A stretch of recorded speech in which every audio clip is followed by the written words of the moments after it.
मी सन्मान्य भाजपचे जुने कार्यकर्ते विजयजी केनवडेकर यांच्या घराच्या खाली उभा आहे। आत्ताच तुमच्या सगळ्या कॅमेऱ्यामध्ये कैद झालं असेल की त्यांच्या घरामध्ये 20-25 लाखाची म्हणजे 20-25 लाख असलेली एक बॅग मिळाली पैशाची। त्याच्यामध्ये साधारण मला वाटतं बघून 20 ते 25 लाख रुपये असावे।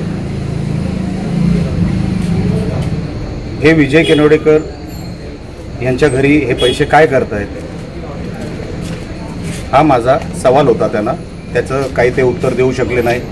ते म्हणतात मी बिल्डर आहे, कोणी पैसे दिले असतील, सेलचे पैसे ते आता त्यांना सगळं यंत्रणेला सांगावं लागेल, निवडणूक आयोगाला सांगावं लागेल। मी हेच कालपासून किंवा अनेक दिवसांपासून म्हणतोय। काल रवींद्र चव्हाण साहेब मालवणमध्ये येऊन गेले आणि कालपासून वेगाने ही सगळी पद्धत पैशाची सुरू झाली।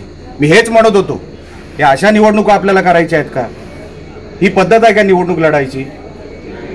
तुम्ही मैदानात येऊन लढा ना।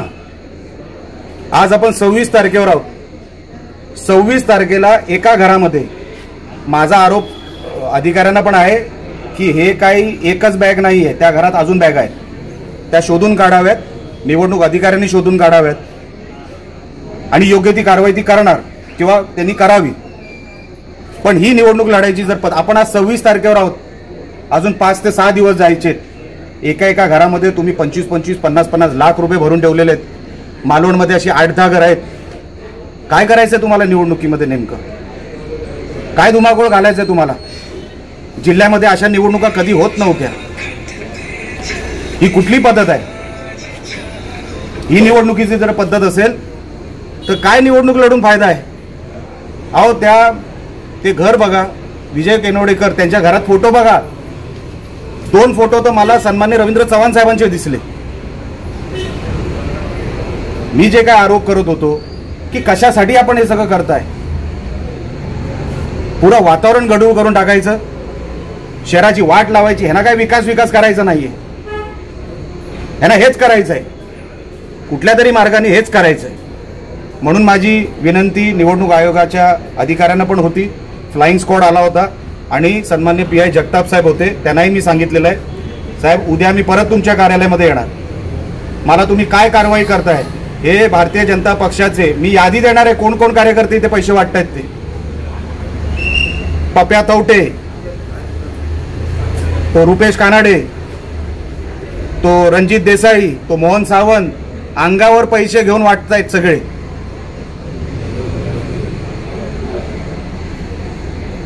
अशा निवडणुका अजून 5 दिवस जायचे आहेत। विचार करा, हे आत्ता बॅगा आलेले आहेत, या रोज यांच्याकडे बॅगा पोचवायची एक यंत्रणा तयार आहे। रोज जर बॅगा यायला लागल्या आणि असे पैसे जर वाटप व्हायला लागले, कशासाठी पाहिजे तुम्हाला? हे जिंकल्यानंतर हे जिंकणार नाहीत, पण जरी जिंकले तर हे काय लोकांची सेवा करायला नाही जाणार आहे तिकडे। हे जे पैसे वाटतायत ना ते लुटायला जाणार आहेत परत नगरपालिकेमध्ये, शहराला खड्ड्यात घालतील। म्हणून माझी तुम्हाला सगळ्यांना हात जोडून विनंती आहे, हे आताच हे गांभीर्याने आपण सगळ्यांनी, आपणही पत्रकार आहात, आपणही गांभीर्याने घ्यावं। मी त्यांना सांगितलं तुम्हाला पुऱ्या शहरामध्ये सर्च मारावं लागेल, लॉ अँड ऑर्डरचा प्रश्न तयार होईल। आज रात्रीपासून जशी पोलीस यंत्रणा असेल तशी माझी पण यंत्रणा असतील। मला बघायचं आहे या शहरामध्ये हे कोण धुडगूस घालतोय, पण मी हे होऊ देणार नाही। मी सगळ्या यंत्रणेला सांगितलंय माझ्याकडून पूर्ण सहकार्य मिळेल, पण हे सगळे जे घाणेरडे प्रकार चालू आहेत ते थांबवावेत। एवढं सांगून आता मी सन्मान्य विजय केनवडेकर आणि बंड्या सावंत वरती आहे, तो कुडाळचा कार्यकर्ता, मला सांगितलं मी फ्रेश व्हायला इकडे आलो।